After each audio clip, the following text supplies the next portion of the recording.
For weeks, the Harper family thought their house might be haunted. It started with small things. Keys disappearing, cabinet doors left open, toys showing up in different rooms than where they were left. Nothing major, just enough to make you question your memory. At night, they sometimes heard faint sounds inside the house. Soft scraping, something shifting behind the walls, footsteps somewhere above the ceiling. The parents blamed the house. It was old. Old houses make noise, but the kids weren't convinced. One afternoon, while their parents were out running errands, the two daughters decided to try something. They had found an old Ouija board tucked away in the back of a closet.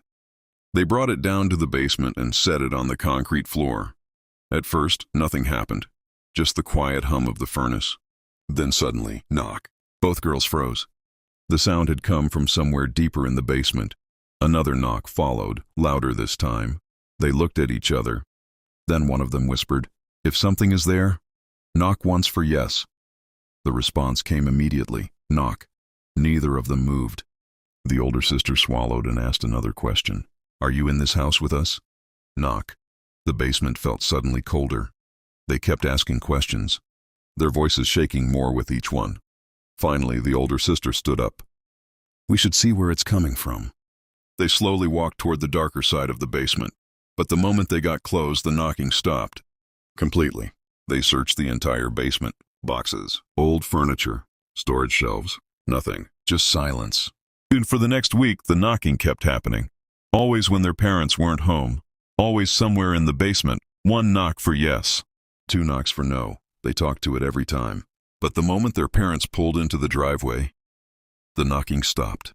Every single time. Then one night something happened that finally made their father call the police. His wife was out of town visiting family. The house was quiet. The girls were asleep.